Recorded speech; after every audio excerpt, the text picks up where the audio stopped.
Look, we all know the police have a tough job. They run towards danger when the rest of us are running away. They deal with the worst humanity can offer, and for that, they deserve our respect. But here's the thing. They also swear an oath to uphold the Constitution, not some of the time, not when it's convenient, but all the time. So what happens when the very people tasked with protecting our rights are given orders that contradict them? Well, that's where things get complicated, and frankly, a little bit *ed up. Today, we're diving headfirst into the murky waters of police orders, constitutional clashes, and why this is a bigger problem than you probably realize. Let's talk about qualified immunity, a legal doctrine that's supposed to protect police officers from frivolous lawsuits. Sounds reasonable, right? Except, it's become a shield for some seriously bad behavior. Imagine a system where you can violate someone's rights, and as long as a court hasn't explicitly ruled that exact violation illegal before, you're off the hook. It's like playing legal whack-a-mole with people's fundamental freedoms. And guess what? It disincentivizes officers from questioning potentially unlawful orders. Why rock the boat and risk your career when you've got a legal safety net, right? Here's a fun fact. Police departments often prioritize their own internal policies over the very document that grants them authority in the first place.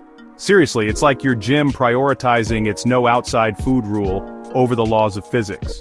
Sure, internal policies are important for maintaining order, but when they clash with constitutional rights, something's seriously out of whack. And guess what happens to officers who dare to question these unconstitutional orders? They get disciplined, passed over for promotions, ostracized. It's a system that rewards blind obedience over critical thinking, and that's a terrifying thought. Ever notice how some laws are enforced more rigorously than others, like jaywalking versus insider trading? That's because the interpretation and enforcement of laws can be as consistent as my sleep schedule after a late-night cheese board. Vague laws, open to interpretation, become weapons in the hands of those who want to target certain communities or individuals. And when judges uphold these questionable interpretations, it creates a precedent that normalizes unconstitutional practices. Suddenly, what was once a clear violation of someone's rights becomes just another Tuesday. Chapter 4. Just following orders. The Nuremberg defense never went out of style. The classic just following orders defense. It's been used to justify everything from parking tickets to, well, atrocities. The pressure to conform within police departments is real. You don't want to be the rat, the one who questions authority. But here's the thing. Blind obedience without critical thinking is a recipe for disaster. When officers are discouraged from evaluating the legality and morality of their orders, it creates a system where unconstitutional acts become normalized. It's time we stop accepting this cop-out of an excuse and start demanding accountability. Chapter 5. Public Perception and Political Pressure. Because nothing says justice like a trending hashtag.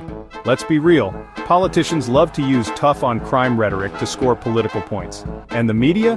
Well, they're not exactly innocent in all of this, are they?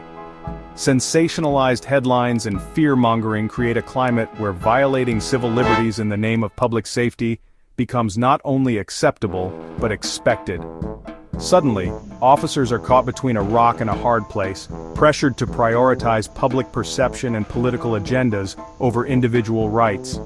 It's a recipe for disaster, and it's high time we change the ingredients.